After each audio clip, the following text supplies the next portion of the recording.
Hey, everybody. Welcome back to the Soulganize Your Life podcast. So, the outer circumstances of our world stimulate our inner experience in two very distinct ways, in my opinion.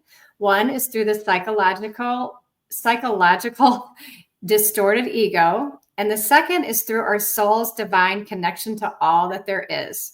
So, why is it important for us to distinguish the difference? Well, I think it's very important, but I'm more interested in what Susan's viewpoint is. And she is our guest today, Susan Schatzer. And she's going to be a bit invaluable, I think, for the next half hour based on the first 20 minutes I've been talking to her when it's not been recording. And she's going to help us relate to this inner conflict within ourselves and give us ideas on how to integrate these two perspectives into one full human experience. And I don't even know what to say about Susan because when you look on her website, it's chock full of like 80 things. And she's on her 15th book that's coming out. 15, I'm on my third. She's on 15th book for next year. She launched the Limitless Life Institute, which I know she says she's helping more people than we could even list. And was just trying to explain to me this Webby Academy Award thing. And I'd love for you to share more about that because behind the scenes, there's all these cool things happening at these award shows that we watch on TV. So Susan, just please jump right in. I'll stop babbling. Thank you so much for having me. It is my honor to be here, to be in service to you and to your audience. Thank you. This, to me, is so much fun. Like bringing people together. We're going to have a conscious conversation. It's like we're going to talk about the things that are like covered up, and we're going to uncover, discover, and bring to light a lot of the things that we were never taught about. You didn't know about. It wasn't something that people mentioned. It was kind of like hidden away, and the lies that we bought into. So let's go there.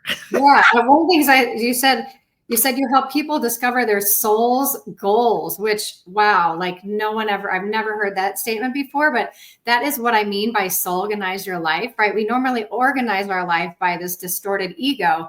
And I want to help people soulganize from a higher perspective. And so that's why I want to talk to people like you who can give us some insight as to how they discovered that they even had an ego, that they maybe always knew they had a soul or had some fun awakening, right?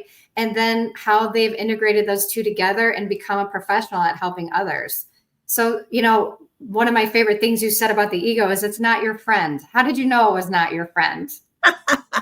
So the ego, it's like, tell me about it. It's not your friend. And then like, how did I find out I had an ego? Because I was told you're full of yourself. Me too. Cheerleaders, right? Cheerleaders. Really? Like, okay. Is that a bad thing? Yeah. Yes, it is. Okay. Surprise. Yeah. So it was like, I grew up Massachusetts. I'm a Gen X, born in 1968. Even my birth in and of itself was just a magical experience. Like most people don't remember their birth. Tell us how you experienced that. Yeah. So my mom's water broke on August 22nd, and I wasn't born until September 8th. Wow. So my whole life, when it's been the running joke in the family, if anyone's going to be late, it's going to be Susan because she was late to her birth. And then I sort of did a lot of meditating. And when I came in, the veil wasn't there. So I could see the unseen, hear the unheard, and I knew the unknown. So how early in your life could you do that? Yeah. So I just thought everyone did it. So, so for us, I don't know if it's because we're Italian or Massachusetts or what, but we had the same picture of our dead relatives, like the same picture, the same portrait in the 3 homes, small Italian. So grandmother had same picture, different frame. My parents, same pictures, different frame. My aunts, who lived right up the street, 4 houses away, we all grew up together, same pictures, different frames. So when we would get together at those 3 locations with our families, we would talk about the good old days. And do you remember when? And uncle this and grandfather that and grandmother, blah, blah. They would show up by their pictures. Wait, in energetic form? Yeah. Yeah. Oh my gosh. And you can see them. They would be a ghost. Yes. Oh, what age were you? But to me, they were like just there ever since I remember. They've been. Wow. It wasn't until I don't know, like maybe junior high school. When I was at my aunt's house, my great-grandfather was standing by his picture, and he was having what I would call a come apart, where he was pacing back and forth, and he didn't usually do that. He was taking the top hat off, putting it on. He was snapping the pocket watch closed. He had a cane. He was like slamming the cane down. So I just got up and walked over to him like, Nonu Josh, what's going on? And he said, where's Nona Beta? It's dinner time. Meal should be here. I can't find her in her. She's not answering when I call her. I'm like, oh, let me check. So I just leaned back like this because her picture was on the other side of the curio cabinet. So when I leaned back, her picture wasn't there. So I turned to my aunt and I was like, well, where's Nona Beth's picture? And she said, oh, it fell. And it's at there's like an antique, like we had all antique frames. So they were the old ones and the gold. And, it had to be like, you couldn't take it to Hobby Lobby and just do some Elmer's glue. Like it had to go. You had to get like a special fix for whatever reason. Yeah. So I was like, look, she's just probably with her picture. And I'm like, look, we're going to eat. Why don't you come eat with me? He's like, oh, you are? Okay. So I just turned around and he just followed me over and like kind of disappeared into the thing. But it was just this comic thing where my mother said, what are you doing? And Wow. I'm like, I was just helping Nonu Josh. He couldn't find Nona Beta. And she's like, say what now? It was one of those kind of things. And I was like, yeah. I'm like, he was here. He's, unhappy, disgruntled. And she was like, yeah, you might not want to talk about that to anybody else. We're Catholic and you're probably going to hell, but just to make sure nobody else finds out about it, lock it down. I was like, so you don't have any recollection of your life where you didn't know this. A lot of us are kind of oblivious to our souls and we have this awakening, right? But you're the opposite. You literally don't know your life without being connected to all that is. Wow. Well, so let me tell you what happened. So as I'm going through life, it's the running joke. Susan's going to be late because she was late. Yeah. So when I leave Massachusetts and I get to Florida, I'm a Walt Disney World dancer, school teacher, Mary Kay, sales director, all that kind of stuff, doing that fun stuff, living the best life. I'm meditating, and I'm not going to the Catholic. I'm not going to the church. I'm not doing the rosary. I'm not repenting every week.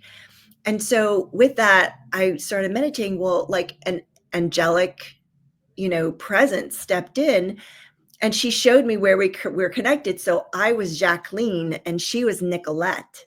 And we were in England together early in a past life. So she was here to like be a guide. And I was like, oh, that's so cool. And I just felt like I knew her, kind of a thing. So she would guide me along, when I was doing things, and she would keep me out of trouble, sort of a thing. Wow. So she tapped me on the shoulder and she was like, do the math on your birth. And I was like, oh, okay. So here I got it. It's like August 22nd, September 8th. When that's 18 days.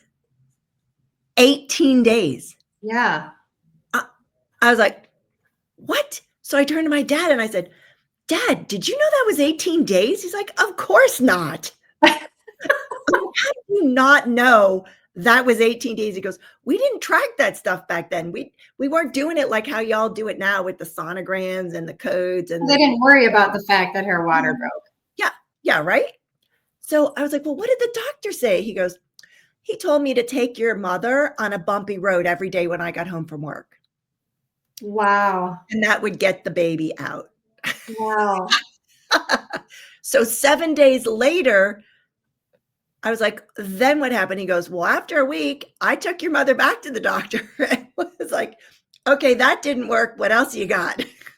Wow. I kid you not. So I then was like, okay, so where was I during this time? Yes. Where were you? What was I doing? Like, am I just stuck, inverted, like in the birth canal, like coming, going, what's happening? And when I asked that question, time stopped. I could see every particle in the room and this like lucid dream screen drops down. And I'm shown that I'm in heaven with God, source, all that is. And I'm there arguing about there's no way I'm doing this life. You can just imagine, right? I mean, it was 18 days on earth. Can you imagine how long this discussion went in heaven? No. So I was like, look, I'm tapping out. I know the rules up here. I know. I can choose. I got free will. Yes, I get to choose. And you know what? I'm just not, I'll go in 100 years. When it's not such a mess. Earth will be nicer, humans will be nicer, it'll be nicer place, higher frequency. I'll go in 100 years. Like, we'll just parlay this lifetime to then. He's like, sorry, Susan, you've got to go. And I'm like, why do I have to go? Pick somebody else. Somebody else has to be more qualified. He goes, no, it has to be you. And I'm like, why? Why does it have to be me? You know, like a little kid. He's like, look here. And he opened his arms like this. And it's like as if he had taken like scoops of silver glitter and threw it in the air. Aww. And there was all these glistening like little lights when he opened his arms. So I looked in, I was like, well, what are those? He goes, those are the souls waiting for you to get to Earth.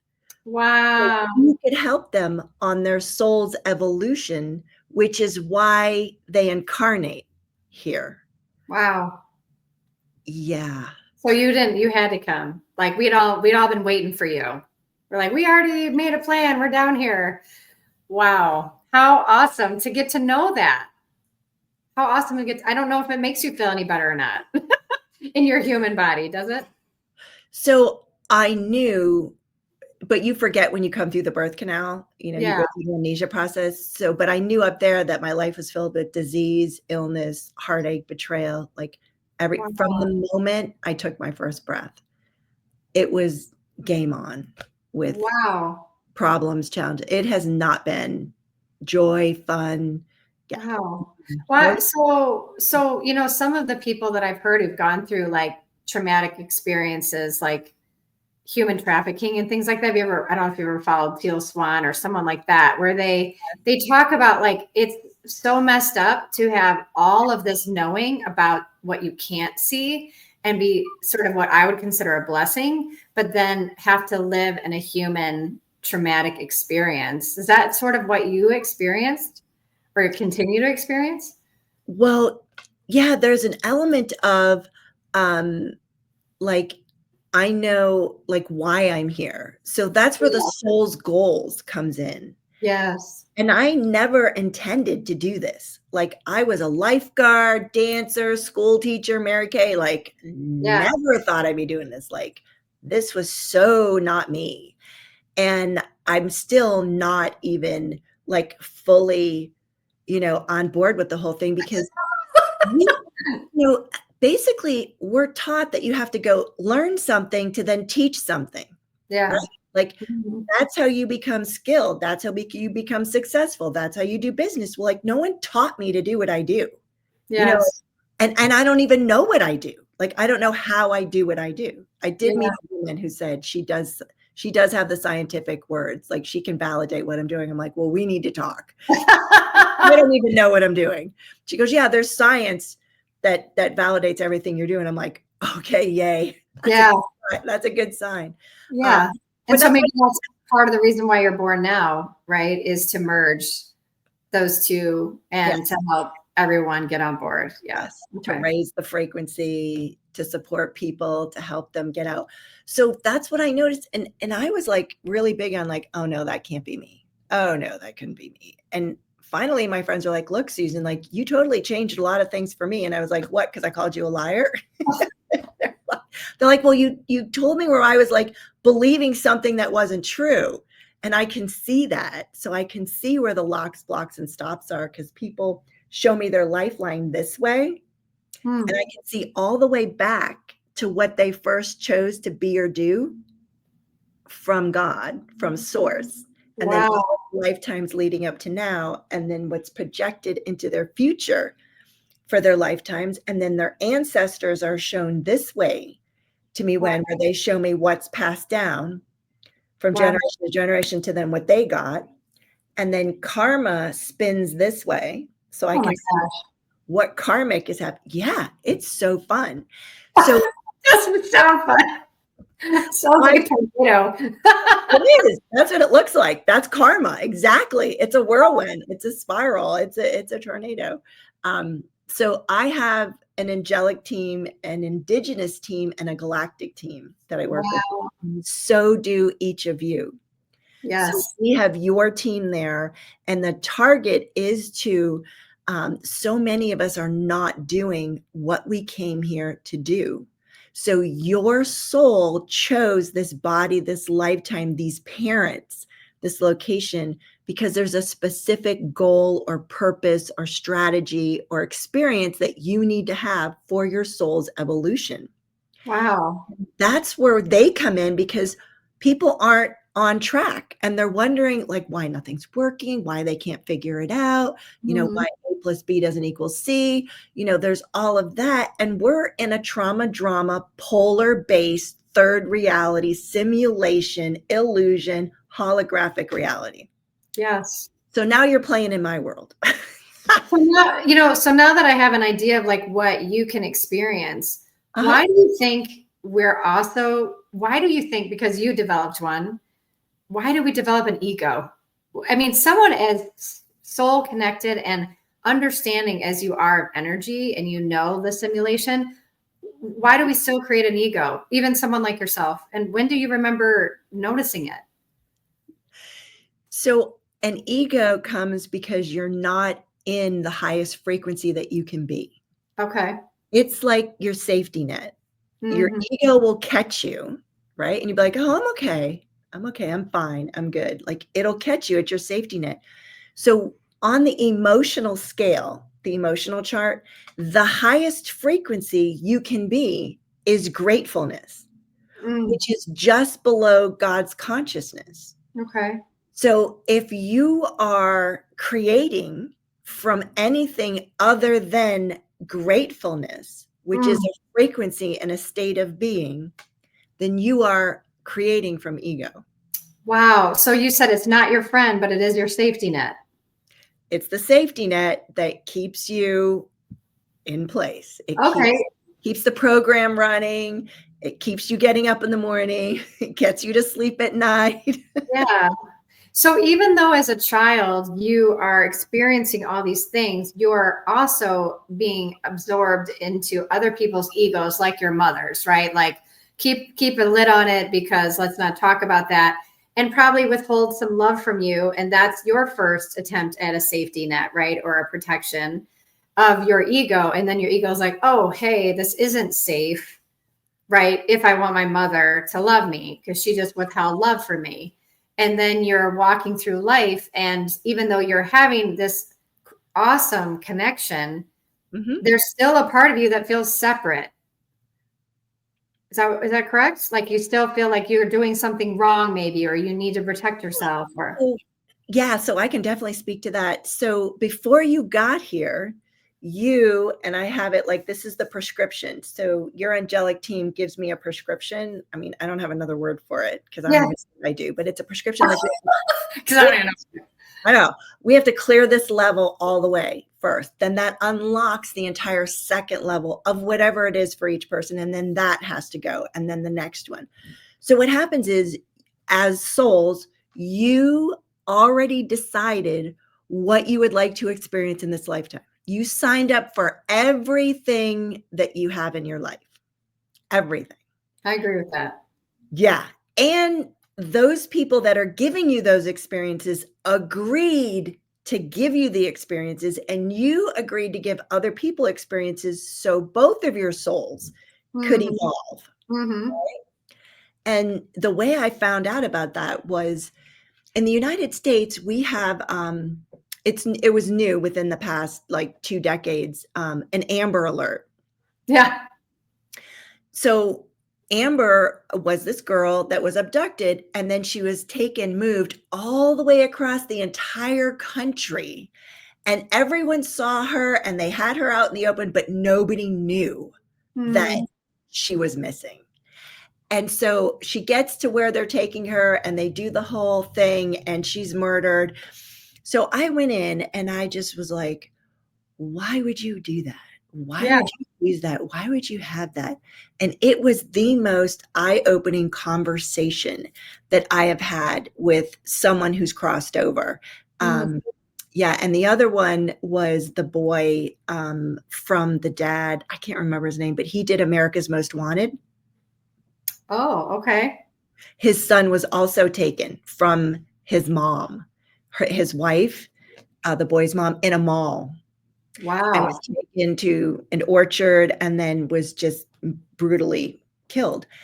So in talking with them, Amber said, I picked my mom because she would be the one that would move forward and create the law that would create the technology that would create the Amber Alert, and more children are going to be saved. And we're not going to have to go through what myself and all the other ones before me have been going through. This is a human upgrade. We're upgrading humans' awareness. So when I was talking with her, I was like, wow, that is so cool. And I'm like, did you know that? She goes, oh yeah, I picked this. I picked to come down here to go through that, to have that happen. So this, and I was like, well, what was it like to like go through that? She goes, oh, I didn't. She goes, I left the body. I was like, what?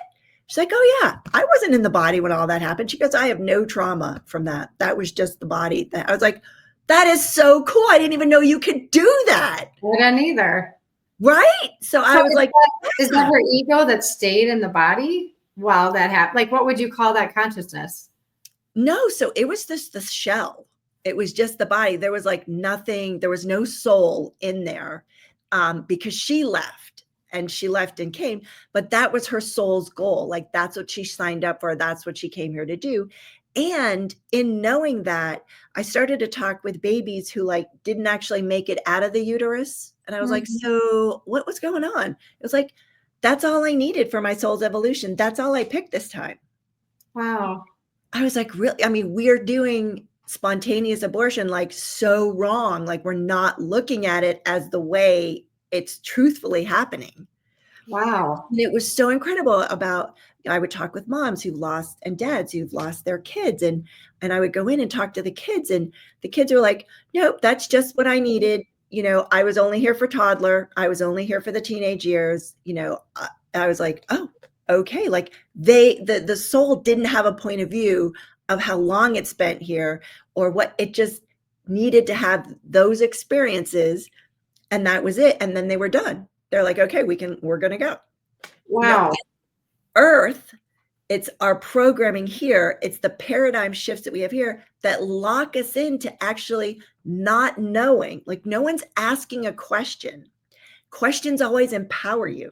Yeah.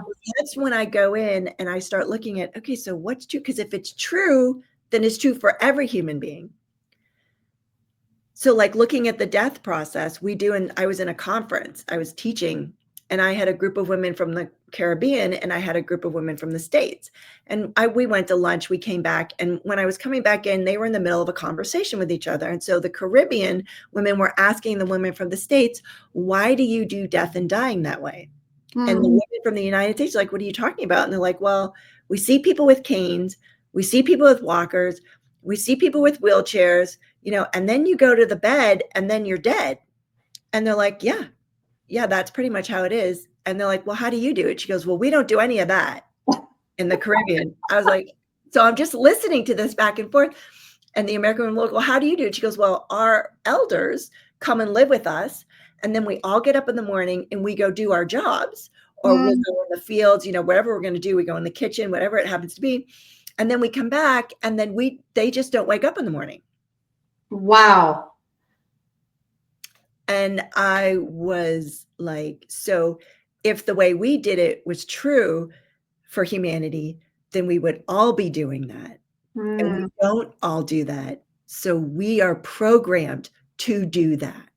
And when you say that, that's what I would call the ego, right? The ego is programmed that you're going to have this last 20 years of just going to the doctors and so forth, right? Or battling these things. And, well, you know, it's the society that programs you. Yeah, which would be maybe a collective ego, right? Yeah, it's a collective consciousness for sure, because what happens is when you're a little kid, let me get a colored piece of paper. Did I tell you about what your first language? Mm-mm. So when you're born, okay, let me just get this out as an example. When you're born, your first language is not the one you learned at home. So Oh. I know, right? Like this is going to be a ready to be blown out of the water. Yes. So when I would go in and look at babies and what's happening and whatnot, you know how babies can be looking at the wall and like for no reason they'll just start giggling. Yes. Their eyes will go there, and you're kind of like, what's the baby looking at? Like there's nothing. Yeah.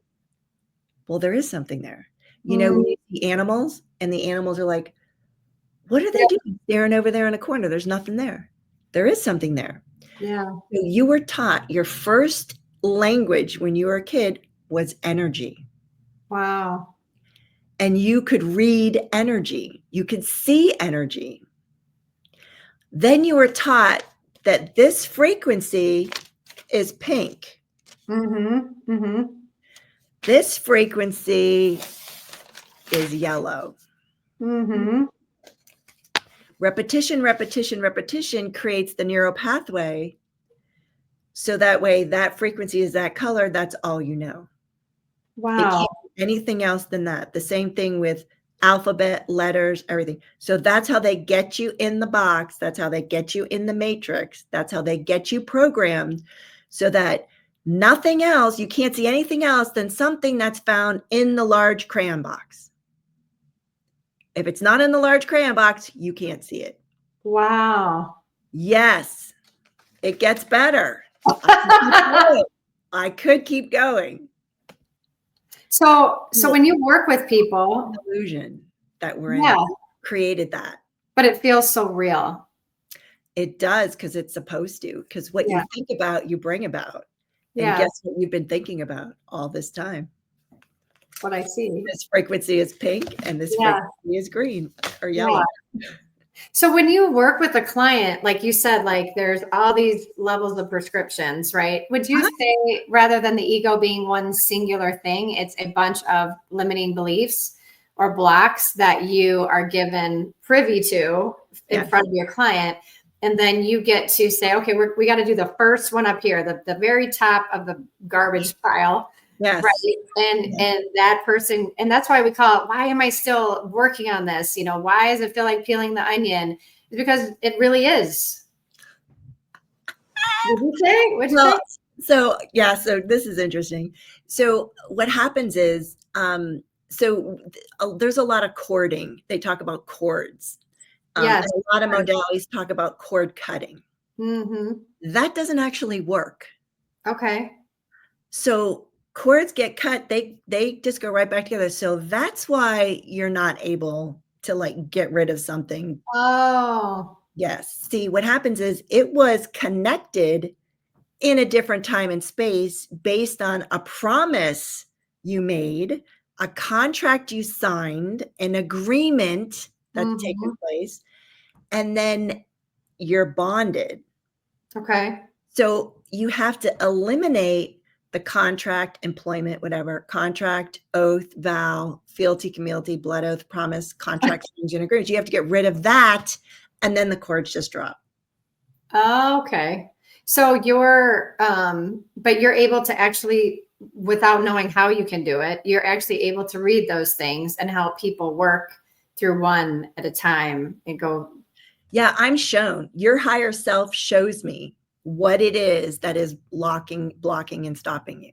Wow. You'll show me where you're tethered. Like I'll see tethering lines where you're tethered. I can see where you've, like, for instance, the never and always program. Like we're taught to show your love till death do you part. Yeah. I'll always be there for you. Mommies and daddies always come home. I'll never leave you. No man left behind. Those are promises we make.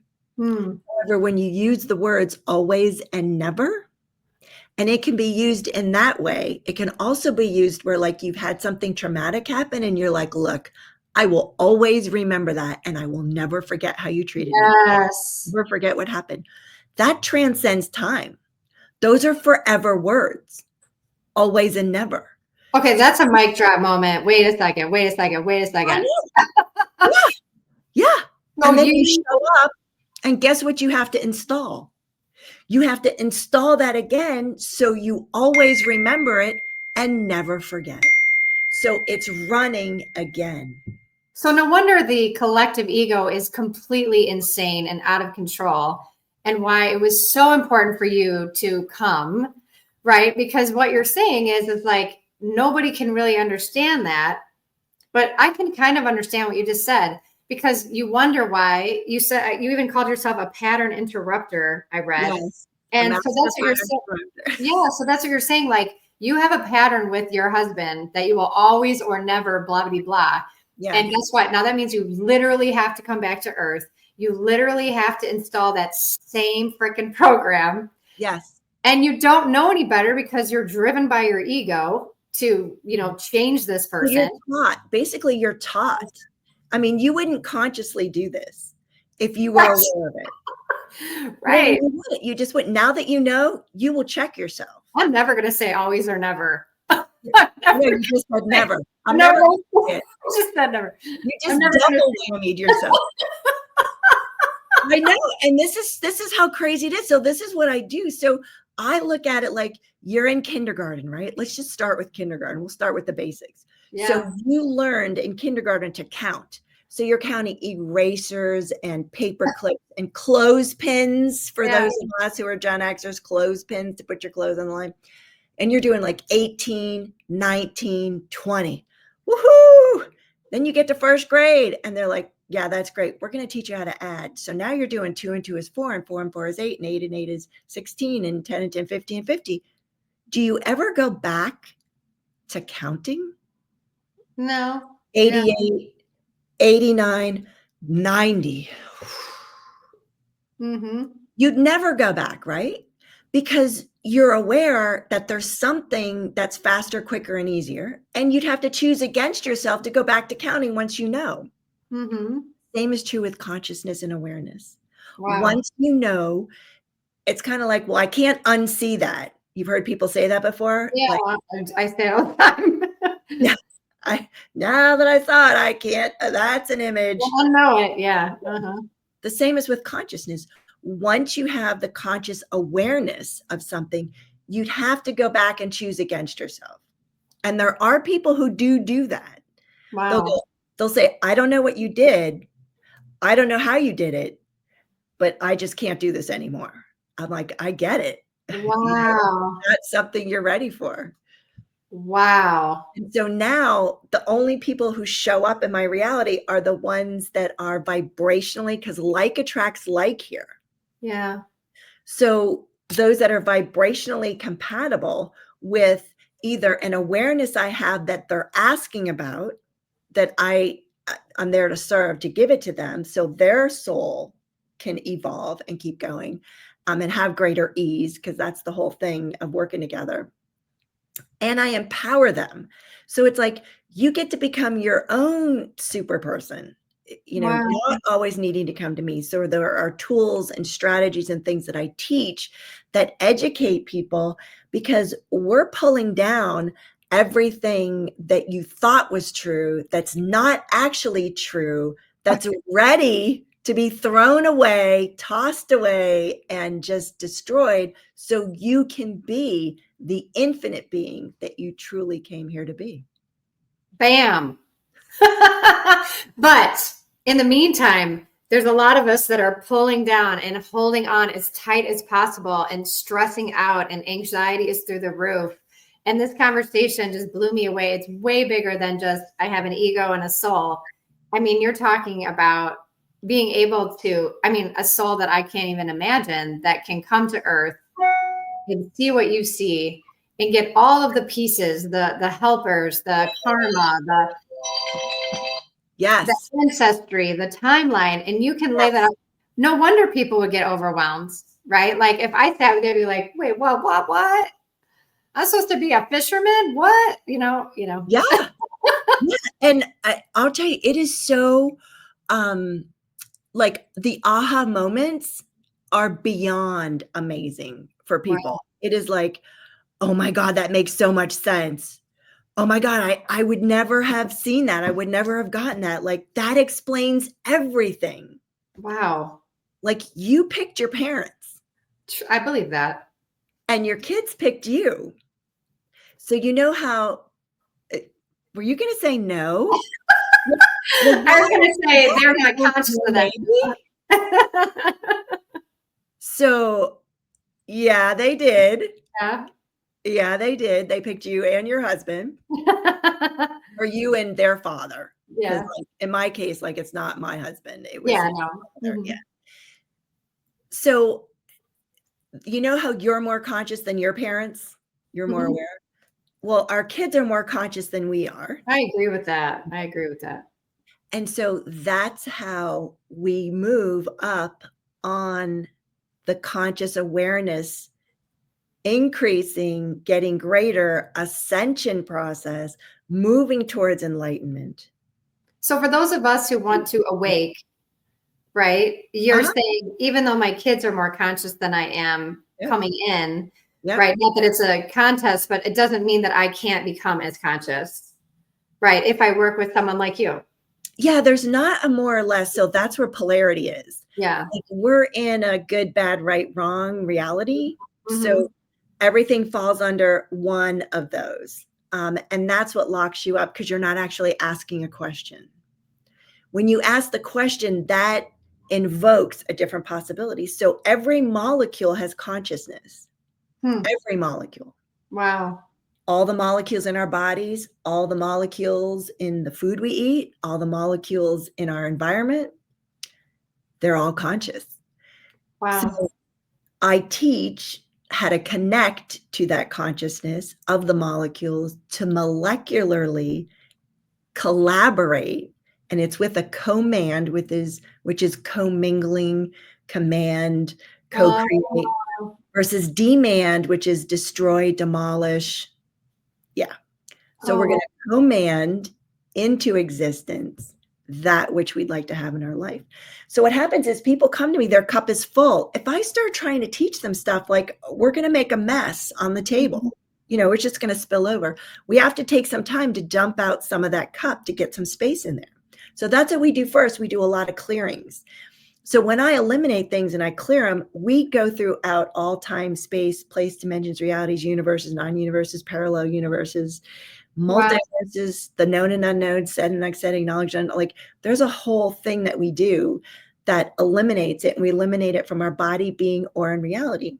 And when we do that, it's physically chunk out energy, and we eliminate it, and it's gone. And you instantly, permanently, radically, and dramatically change. Your reality changes. Wow.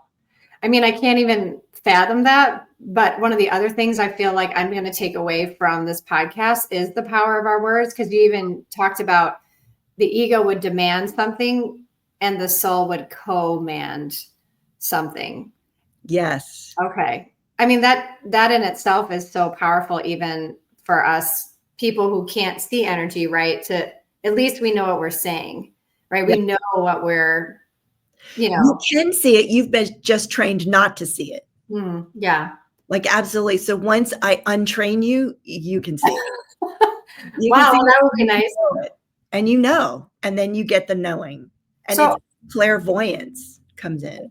So how do people find you? Like, this sounds amazing. Like, how would someone find you? The easiest way to find me is to go to my website. And that's my first and last name, SusanSchatzer.com. Awesome. And while you're on the website, there's a booking link. It's like schedule now or book with her. I give 30 minutes, no cost consultation where you and I just get in and we kind of talk. What's going on, what's happening, where are you stuck, where do you feel limited? Your team is there. We've got your teams, and they kind of give guidance to you. That's why they're there. Wow. Give guidance as to, like, where you're stuck and what's the next step, and where, just give you the possibilities that you didn't even know you had that are available to you, because you were never taught how to ask the question. So you would even give someone just a 30-minute gift so they knew what was capable, but just by going to SusanSchatzer.com. Yes. And and booking that 30 minutes with you. Yeah. And the guides come in, you read the energy and you tell them what's possible. And either they get blown out of the water and can't do it, or they're like, I'm in. Yeah. And Okay. the beauty of it is that I'm in service. Yes. You know what I mean? Like, I don't have to do this. You must know you're in service because you remember being like, wait, I'm not doing this. I'm not going to do this. Yeah, it's not coming here.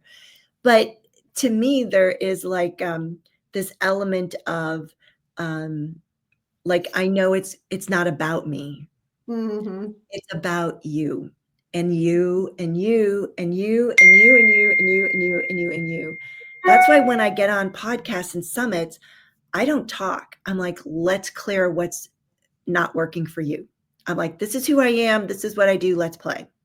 And I make sure it's okay with the host ahead of time. And they're like, yeah, go ahead, do your thing. And it is so transformative because like attracts like. Those people that are on that summit or their podcast or they're listening or TV show, whatever I'm doing, they all have it in common because like attracts like. So whatever one person's limitation is, everybody gets the clearing. Everybody gets to clear it out. And it's not just now. Like, you listen to my stuff and like, you'll still get cleared from it.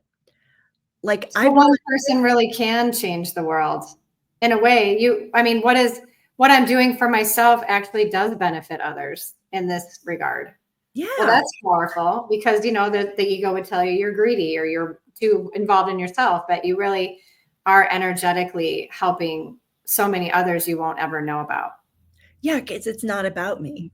Wow. And that's where like, I don't function from ego. Like, I'm up at like the gratefulness. And there is a difference between gratitude and gratefulness. Okay. Like, yeah. So you've all been entrained with gratitude journal. Show your gratitude. Be a good kid, a good boy, a good grandson, a good employee, a good boss. Show your gratitude. Gratitude comes with obligation and responsibility.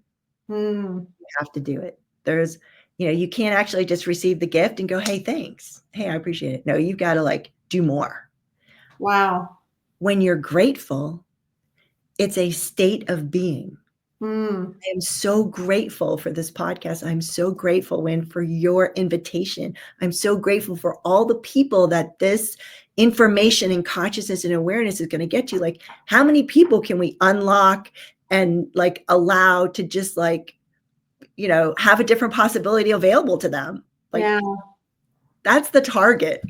So it's an embodied state. It's an embodied feeling rather than just something I have to do out of obligation. Gratefulness is like the being, human being versus human doing, which is gratitude. Completely different.